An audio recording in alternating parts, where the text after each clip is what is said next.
Wareham. I'd like to welcome you to this episode of the Cattle Call. Today, I'm in God's country down here in Mountain View, Missouri at Barn Hollow Vet Clinic, and I'm joined by Dr. Michael Orchard, the cow guy. So if you're interested in a good, somebody as cool as me to follow on Instagram, check this guy out. He does some neat stuff. I follow it, so I'm hooked. But we're going to talk about something today that's I think, talked about quite a bit. Most people know about it, but a lot of times never go into the detail or the depth about why injection site's so important.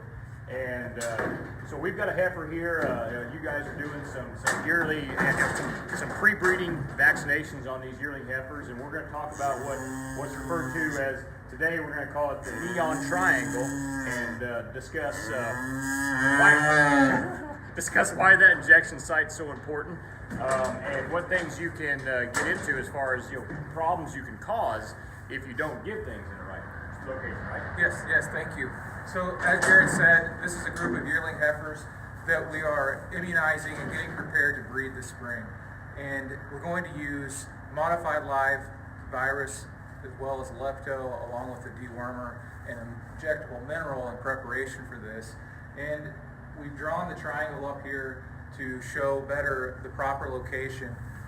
The nuchal ligament runs along through here, the front of the shoulder, and the transverse process. And this is the area that we'd like to use to do our injections.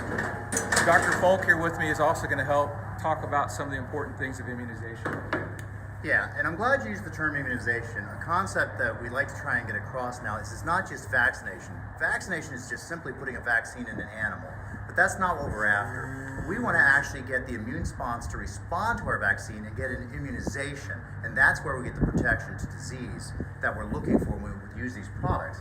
And a couple things we want to do is use proper injection technique. We get her back up here a little bit. One of the things he pointed out is this is where you want to give your injections. Up here is called the nuchal ligament. That nuchal ligament is a hard band that goes from the hole back to the point of the shoulders, and it literally carries the weight of the head for the cows. The cows don't have to hold all the weight up all the time. Well, if you would give your injection, your vaccine up in this area, well, there's no blood supply there. It's very poorly blood supply. So that vaccine, if we came back 2 to 3 weeks later, it's probably still sitting right there. So best case scenario is we've wasted our money and not immunized her. Worst case scenario is we cause an infection or a problem with that nuchal ligament, and we could have wrecked the animal and we'll lose her. So it's more than just beef quality assurance, knowing how and where to give our vaccines. Thank you. And then another point I wanted to bring up too is often we're giving multiple injections, say a dewormer like long range and a mineral such as multi-min, and it's important to separate those out. Maybe give one on one side of the neck and then use the other side of the neck for the other product to help prevent that possibility of those combining or decreasing our absorption of the product or causing an abscess. Well, that's pretty important. What other things as far as needle size? I know a lot of guys, a lot of pre-breeding shots are given sub-Q now. What type of needles would you guys recommend maybe sticking with? Well, on all the sub-Q injections, I prefer to use a 16 gauge, 3/4 inch or 1/2 inch needle. That way I can go at an angle and still get underneath the skin, and I'm not going to be in danger of getting it into the muscle.